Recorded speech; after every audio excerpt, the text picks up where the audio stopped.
Hey, Chris, Yeah, Fred. what's a Mason? That's a really good question, Fred. You've reached the internet's home for all things Masonry. Join Chris and I as we plumb the depths of our ancient craft. From the common gavel to the trowel, nothing is off the table. So grab your tools and let's get to work. This is On the Level. We're back for episode number 5. 1, 2, 3, 4, 5. Episode Cinco. 5 of On the Level with Fred and Chris. We're pretty excited, man. Things are rolling here. We are now on to number 5. I consider that a milestone. Yeah. In podcasting.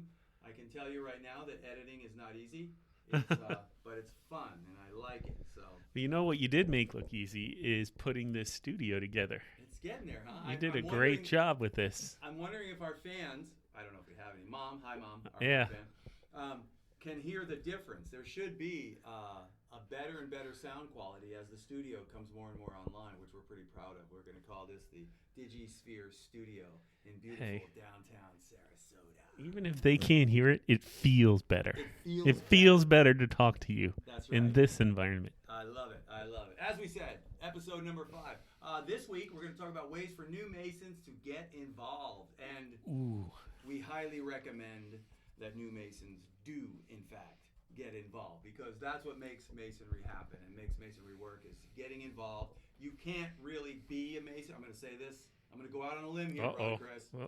I don't think you can be a Mason unless you are actively getting involved. Whether it's a little bit or whether it's a lot, you must be involved in what Masonry has to offer within the walls of the lodge. Yeah. Or you're just not going to get it. Definitely it'll you have to have gotten involved, right? To get the lessons out of it. Right. To learn from it. You've got to what did we call it? Working in the quarry, sweating with our brothers in the quarry. Yeah, man. That's where you learn the trade. That's right. That's how you get better at your trade. You do the work.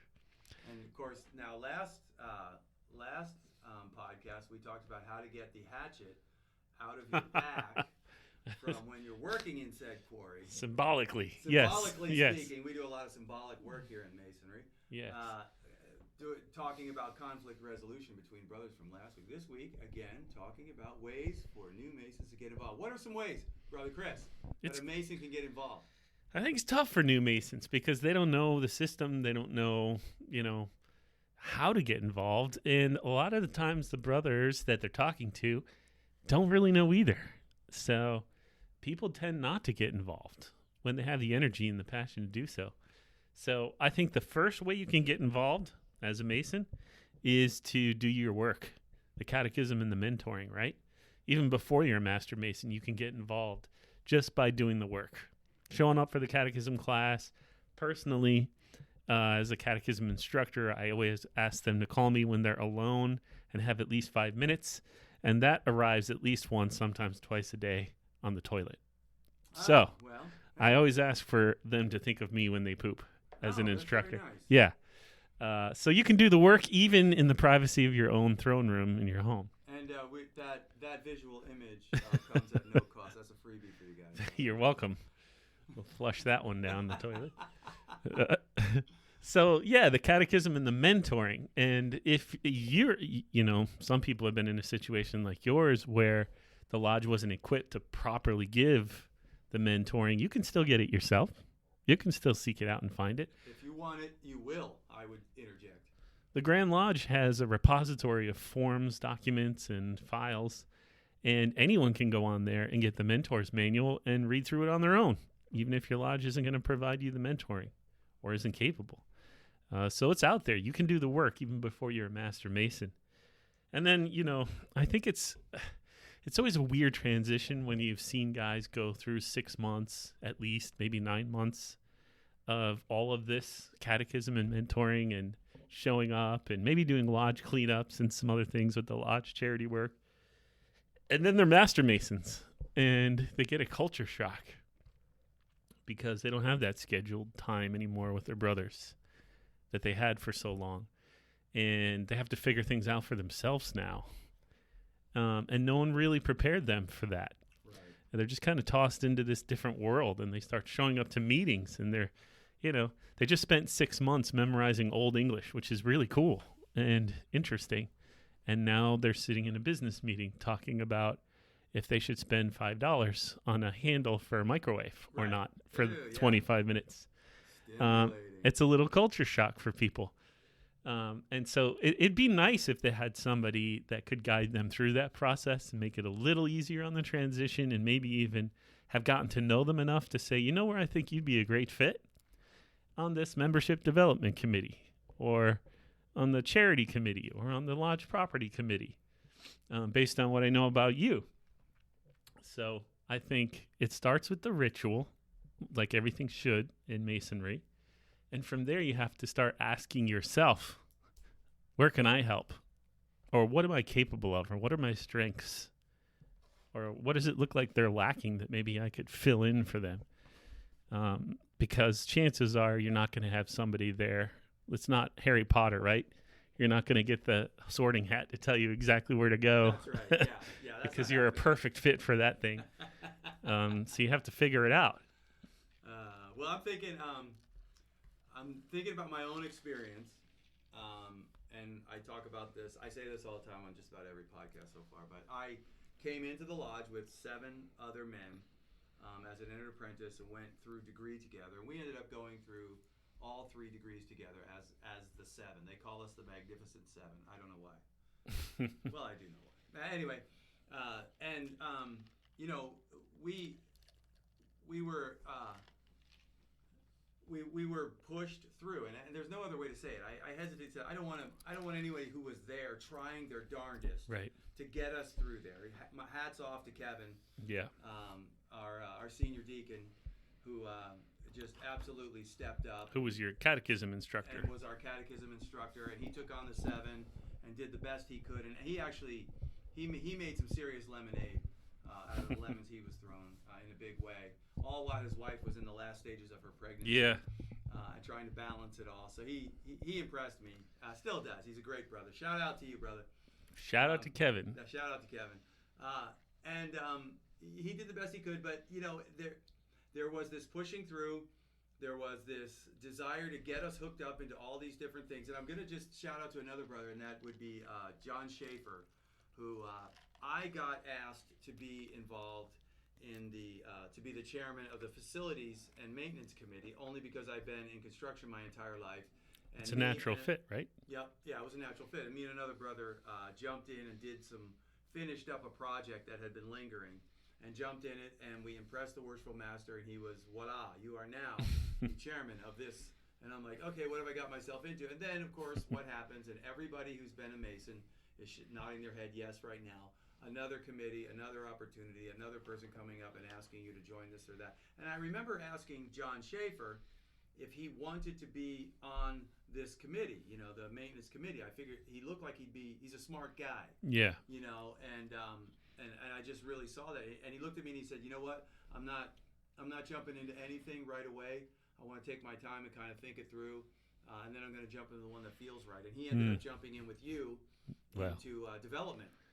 The development program, and he's doing a smash-up job, and that taught me something, and that's the point I'm trying to make. He did the right thing. Now, I don't regret being the chairman of the facilities committee. I think it's been very profitable for the lodge and myself, but take a step back, go through your, like you said, you go through the ritual, you go through your degree, entered apprentice, you do the catechisms, the mentoring program, do the work. Then, after the work is, you understand what the work is, right? Your catechism, which simply means teaching by word of mouth. That's all that means in Masonry, teaching by word of mouth.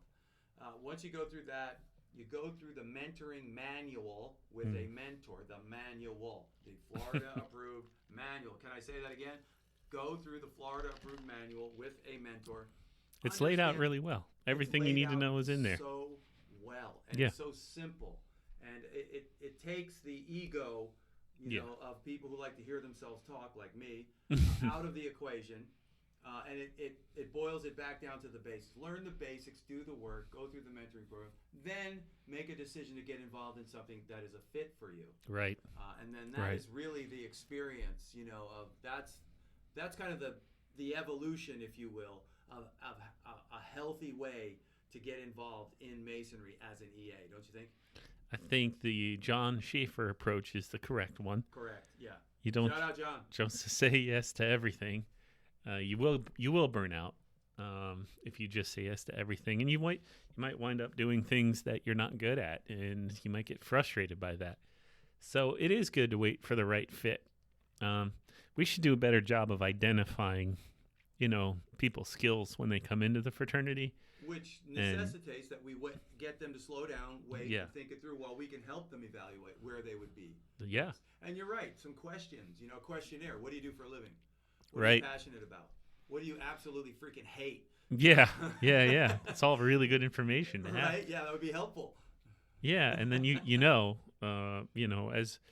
as somebody who's months away from potentially being the Worshipful Master of the Lodge, it's all about your people and making sure you have the right people in the right places to make the whole go a hell of a lot smoother and to make us all proud in what we're doing together. Because if you have the wrong people doing certain things, it's kind of like a cancer. It starts to spread, everybody, the negativity, and it can go downhill pretty quickly. So I think from a leadership perspective, knowing your people and their strengths and their weaknesses is where you got to start. Well, I think that's another podcast, but the absolute importance of leadership within the executive branch or whatever of Masonry, is absolutely crucial. We'll call the elected officers the executive branch. The sure. Executive branch, sure. The elected officers. That leadership, solid, direction-focused leadership is the difference between a lodge that is going somewhere and a lodge that is staying where it's at. Because a lack of leadership always creates a void of confusion. Yeah. And from that void of confusion comes striving and positioning, jockeying, and all of the bad blood that boils up because there's no leadership. A guy at the top. Masonry was based on a guy at the top. There's a guy on the top, people. For 1 year. For 1 year. For 1 year, there's a guy at the top. And a good guy on the top is not only going to set his men up for success, he's going to set up the next year guy for success. Right. He's going to help formulate this 5-year program. Yeah. If every worshipful... I don't know how we got off on this tangent. If every Worshipful Master it's a good one. would put forward a 5-year program, all he's really putting together is a 1-year program on the front side, because every year he comes in, he's just adding to that next year. And then that way you have a cohesive movement of leadership that runs forward. That is in a perfect world. I don't see that, and that's another podcast for another day. That is a good one. We should add that to the list. We definitely want to add that to the list. But today we're talking about ways that new Masons can get involved. Yeah. So let's talk about... Well, there's an obvious way. The most prominent way that most people do is they get in the line, right? Get in the line, yeah. You can appoint me to somewhere and I'll get in the line. I'm bowing my head right now. As you intend to do that? You're going to get in the line? I am not currently in the line, nor do I currently have plans to be in the line. But well, as soon as... what's that saying? Men plan and God laughs. Yeah, so... And God laughs. Plan all you want. Man directs his steps, but it is God who directs the heart. I think that's the proverb, Solomon's proverb there, somewhere in Proverbs. Anyway, that's a whole different book. Getting in the line. I mean, absolutely, that is a way. But again, let's talk about the progression, right? So catechism, mentoring, doing the work. Yeah. There's a reason why. Ooh, that was much better when you did that locked in there. Yeah. I did that for effect. I'm a professional. Turned into Barry White. Let's get it on. Oh, Barry White. Yeah. Back to the 70s. No, Back to the Future. Getting the catechism. I'm a landmine of rabbit holes. I hope you realize that. You're constantly trying to sidestep them. Like, what are we talking about here? No. You love it. I love it. Our fans are wondering where the hell they are, but that's okay. That's all right. We're back on track. Here's what I'm saying. Do the work. Catechism, mentoring. There's a reason why we call it working tools. The working tools of Masonry. Do the work. Yep. All right. I'm recapping here. Do the work. Learn the rituals. Understand and learn the rituals. Go to other lodges and participate. Ooh, that's a big one. That's a big one, man. Just I learned so much going down to Venice Lodge here in Venice, Florida, and watching an EA degree as an EA, and it just absolutely 10x'd my proficiency along the way. And everybody who's a Mason knows this. And it's really important to get the EAs there because they don't know where to find them. They don't know. I did not know that there was an EA. I did not know that there was a district calendar. Yeah. Online. I found the district calendar. On there was all the EAs. I started going to them. They need help knowing where those are because you got to get EAs to other lodges to see the ritual. You got to get the fellow crafts there. Master Masons. We have to go. We have to see them. We have to experience that. That's all part of ways of getting involved, right? I think even once you're a newly made Master Mason, you definitely need to get to other lodges. Absolutely. You're going to learn what they're doing that maybe your lodge isn't, and you could bring back and implement if you saw something awesome. Or maybe you can see something that worked horribly, and the next time it comes up, you're there to say, hey, brothers, I saw this, and it didn't go so well when I was visiting whatever lodge. Plus, visit a lodge and see if they don't ask you to help. Yeah, no, that's right. Going to happen. That's right. You visit a lodge outside yours, and they're going to ask you to help. So you're going to get involved just by visiting, guaranteed. And you're opening up, these are people that if you do get in the line, you will progress through the years and the chairs together. And now you've got like a mastermind group that you can bounce things off of and work through or help each other with interpersonal issues you may be having, right, as you go through the line. But I think getting in the line is the biggest one because once you're in the line, it's all you're going to have plenty of work for. It's a 7-year progressive line, So 7-year progressive line. To me, that sounds like there's 7 different chairs that you're going to go through. What's chair number 1? The junior steward and the senior steward work together with the junior warden in preparing meals and taking care of the craft outside the lodge room. All right, let me go basics, bottom basics. Okay, so junior and senior steward sit left and right to the senior deacon. To the junior warden. In the south. Yeah, the junior warden sits in the middle there. Oh, junior warden's in the south. Sorry, my Yeah. Yep, sorry, that was my fault. I knew that. Yeah. I totally choked on that one. Anyway, so junior warden in the south. Yeah. To his right, senior. Senior steward. Right. To his left, junior steward. Right. All right. In the west. In the west, you've got senior warden. Correct. To his right. Junior deacon. Junior deacon. To his left, marshal. Right. In most lodges, that's true. In the east, Worshipful Master. To his left, chaplain. Mm-hmm. To his right, senior deacon. Senior deacon. And somewhere up there, you got a treasurer and secretary. In our lodge, they're to the left, and then the far left.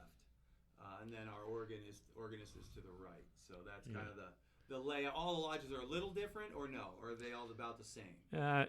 Technically, the treasurer and secretary are supposed to sit on opposite sides of the master.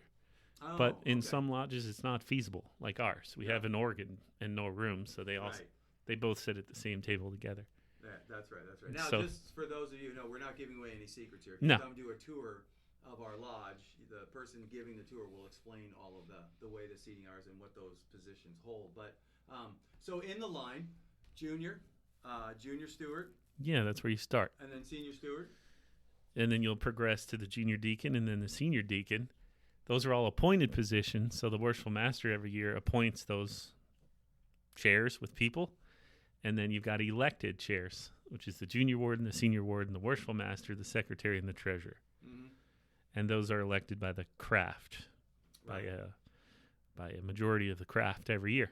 Right. They change every year. So you get in one chair. Your job is to do the work of that chair and start to learn the work of the chair in front of you so that next year you can hit the ground running.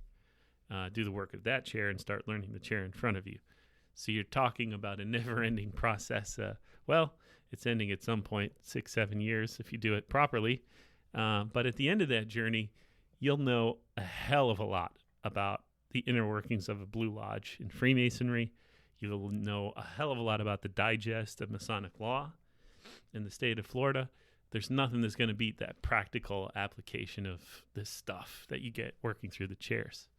Plus all the challenges and working with people and trying to convince hundreds of members that what you're doing is the right thing for the lodge.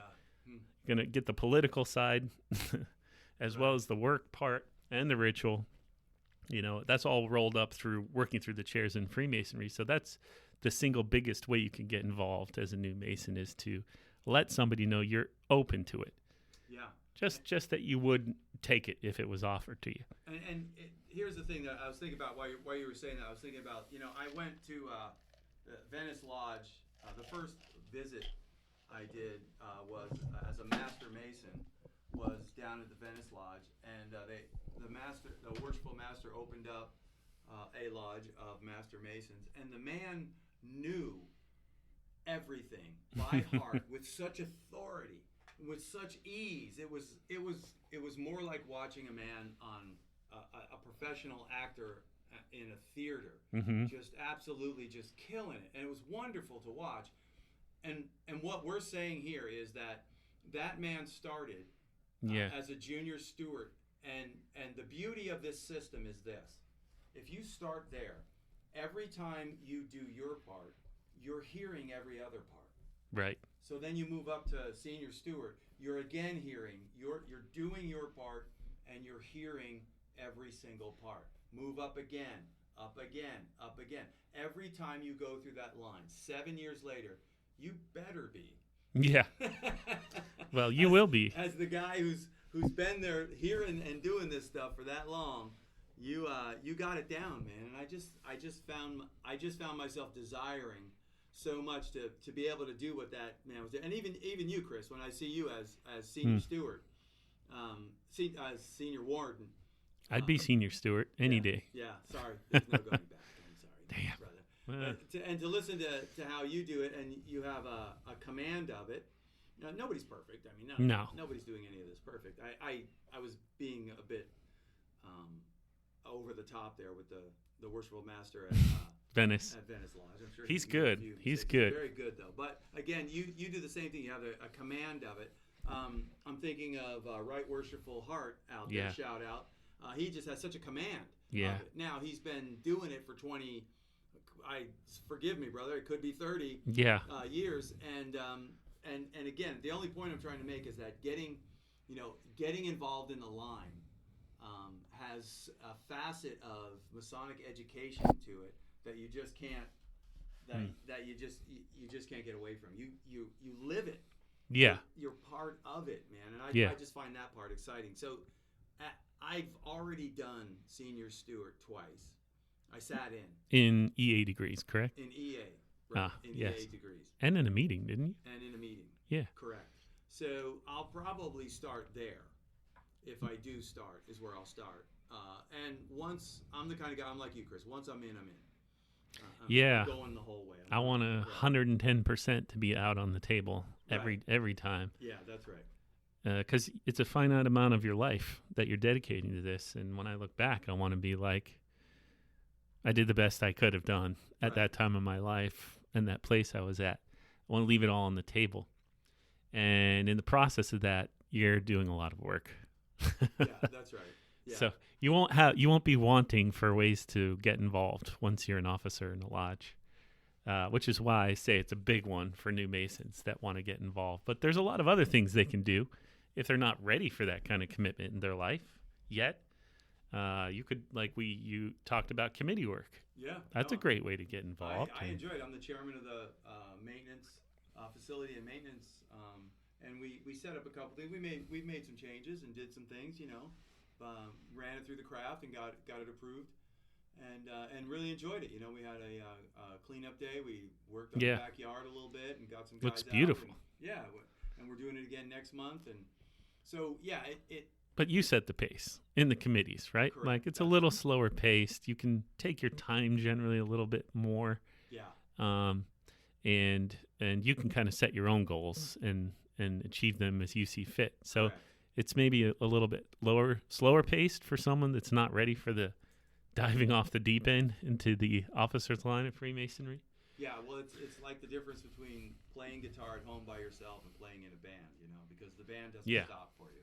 It doesn't stop. The song keeps going, whether you're doing it right or not. Yeah, so that's kind of the difference, right? Plus, you're chairing a committee. You could just be on a committee and have even less stress and less. That's right. Just help out when you're available to help out in that committee. So you've got Charity work is another way that you can get involved. I know that Freemasonry is not a charity necessarily, but it is one of the principal tenets of our profession. One of the 7 virtues of a Mason is charity. That's so it's and that doesn't mean just giving money to something, right? The way we like to do charity in Freemasonry is by investing our time into something or someone. And the process of giving the most valuable thing to the human race, to another, which is your time, is true charity. And it extends past us. Yeah, that's right. Into eternity. That's right. And that word charity, it's from the original Greek, which is phileo, which is where you get fellatio. Phileo. Stop that. Phileto. Oh, okay. Very similar. Well, Philadelphia, the city of what? The city of brotherly love. Yeah. That's what that word is. That's a brotherly affection or love. So when we say charity as one of the important tenets of Freemasonry, it is love for fellow man. It is the giving of oneself for the benefit of another. That's that phileo love that we as Masons strive for. Do we hit it every time? No, not always.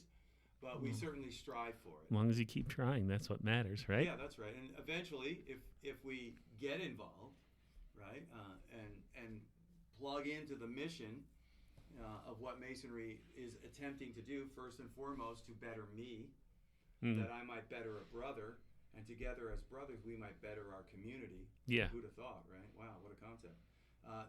That's really that's the hallmark. And it really ties in greatly to what we're talking about today. Ways that you can get involved. Here's a way that has really impacted me about getting involved, and that is that I'm able, because of my work, I'm able to show our stated meetings at the mighty 147 Sarasota, Florida, is on the second and fourth Tuesdays of every month. Well, I made a commitment, told my wife up front, she was good with it, that I'd be there at 5:30 every Tuesday for the entire year. And that has made a huge difference for me. I'm always there. I get there early, and I kind of just hang out. Randy's usually there. He's our treasurer. Secretary. Secretary, sorry, Randy. Sorry, Randy. And, yeah, he doesn't want to be. Stay secretary. Yeah, stay secretary, please. It just going there. And going inside, sitting down in the fellowship hall, going and sitting alone inside the lodge, which I feel is a real privilege to be able to do, and just reading, my red book or going through something or reading the blue book. And if you're not able to do that, I understand. But if you are able to come down and find some time to just be in the lodge whenever possible, it is worth it as a Mason. I don't know why. It just kind of ties you to the building. Oh, I'll tell you why. You're sitting in a building, you're sitting in a room, and all around you are the symbols of Masonry. Right, yeah. And they're talking to you the whole time. Yeah, it's so true. They're talking to me the whole time, and I'm, any moment I have, I'm kind of glancing up, usually looking around and thinking about them while I'm there. Plus, the ritual itself is talking to you.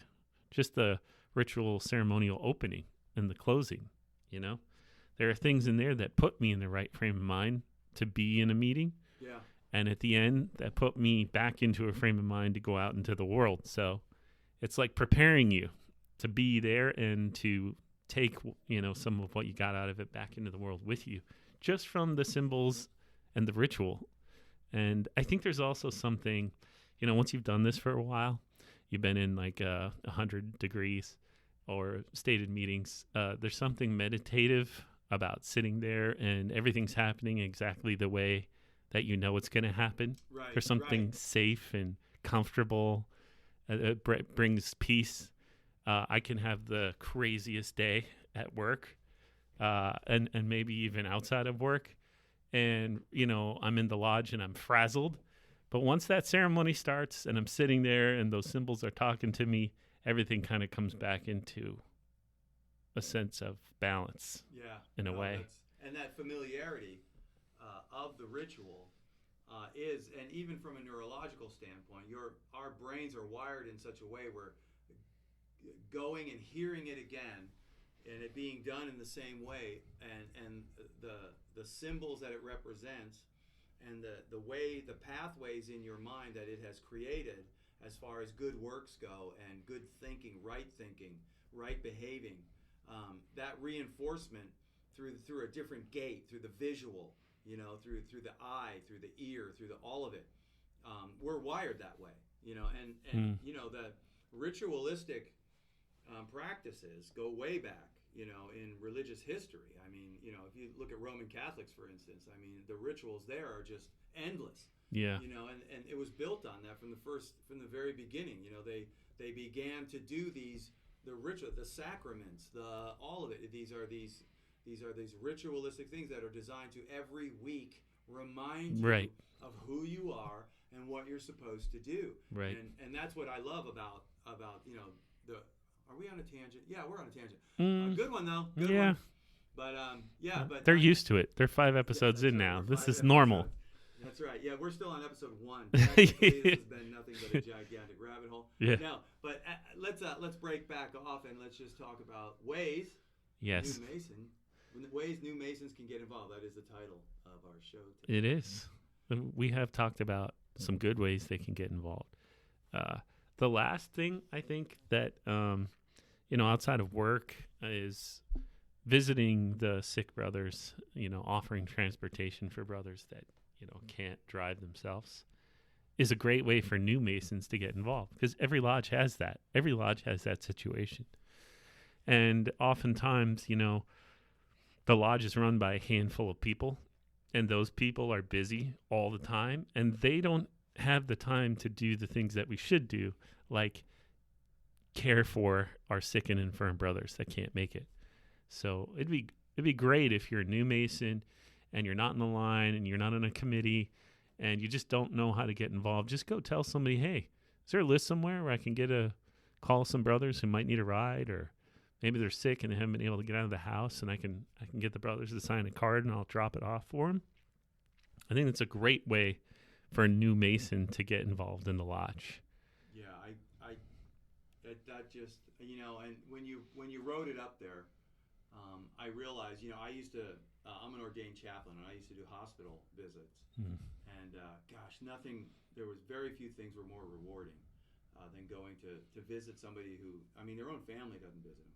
And I'm not saying about Masonry, but I'm saying you go in there and you are a person that came that day to talk to them for X amount of time. And it really doesn't matter, what you talk about. The fact that you're there to listen to them and to talk with them.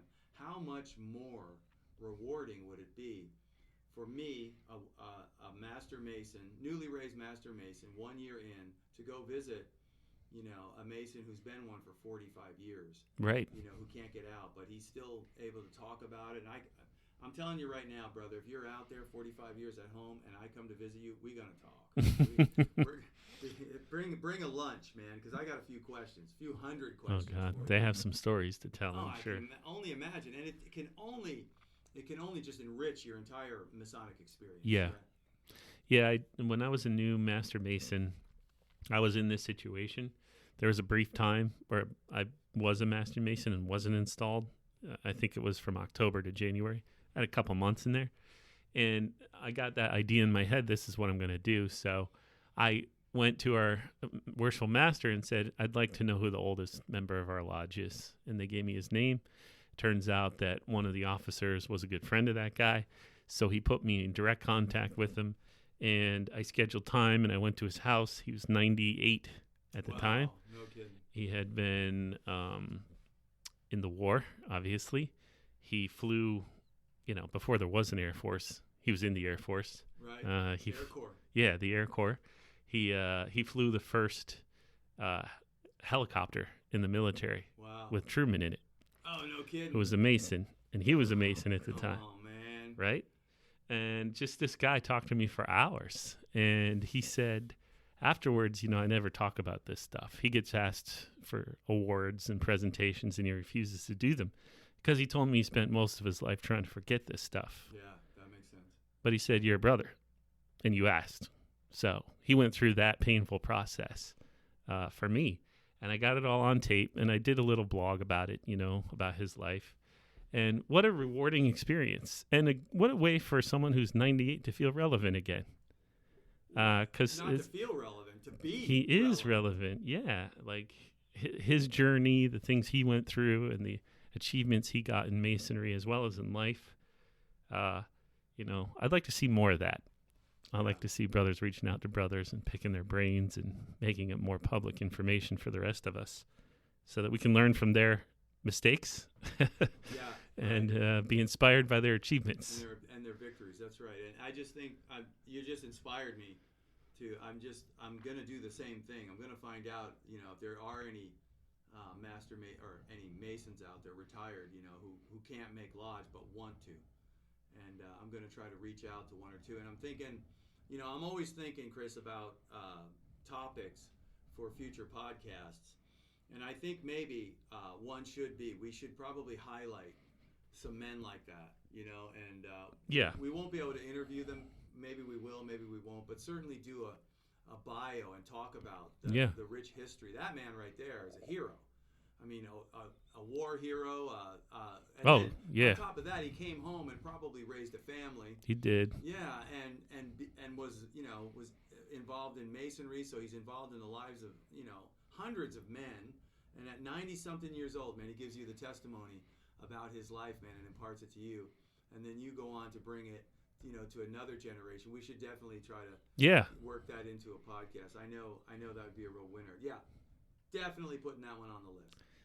And that was my last topic that I could give you on ways for new Masons to get involved. All right. Well, if there's anybody out there who has an idea or ways for new Masons to get more involved, or maybe they have a better system in their lodge of identifying people and the strengths. That I like. Yeah, that there are tests you can do for people. You don't want to put people through too many, written tests. Even a little questionnaire, exactly, a little survey. What do you want to do? What do you not want to do?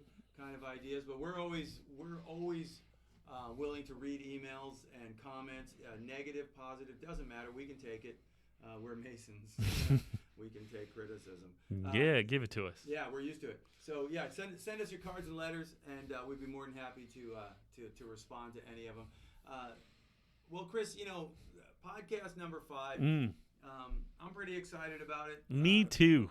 So we'll go on to 6. We'll go on to 7. I didn't know what to expect from this process, but I'm enjoying it thoroughly.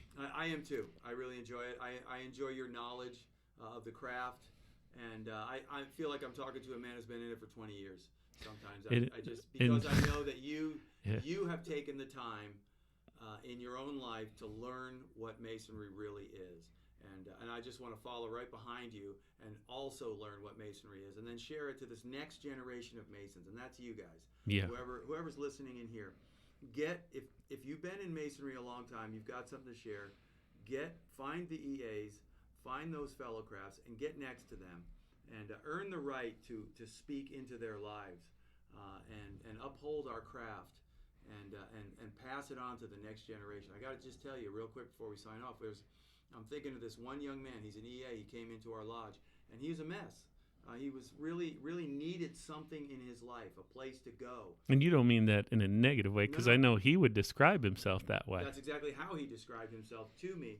And he was looking for a place because he didn't know who he was. He didn't know what direction to go to. He ended up in a place where men are helping other men to learn who they are and what they're all about. And that place is called Freemasonry. What a great time for him. Think about it.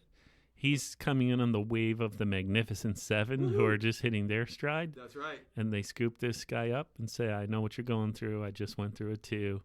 And, you bring him along into, a family now of, there's just 7 in your group, but think of all the other guys he's talking to on the regular basis. He's got dozens of guys now.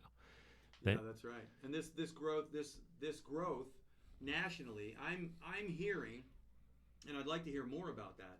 I'm hearing that Masonry is on an upswing, that men are turning to Masonry because they're looking for something where men teach men. They're looking for mentorship where there are other men. And it is, I think this is America's last fraternity, man. Unless you're in college, I don't know if those fraternities are any fun anymore. That's got some weird crap going on over there. But this fraternity, I think, is endeavoring to go back to its roots. Yeah.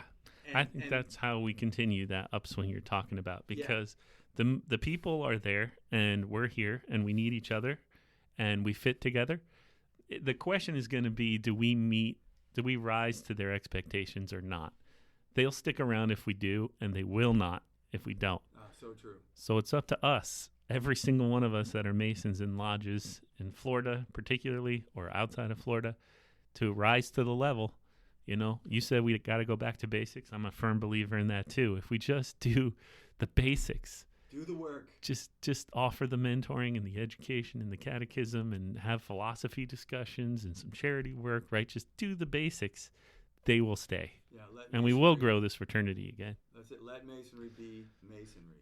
Because if it was good enough for General George Washington, I'm thinking his version of Masonry is where we want to get back to. But okay, so that is number 5. I am again, Chris and I want to thank you guys for listening to the end. Yes, it means a lot to us. Let us know you're out there, whatever platform you're on. It doesn't matter to us. Just send us a note, give us a thumbs up, whatever you can do.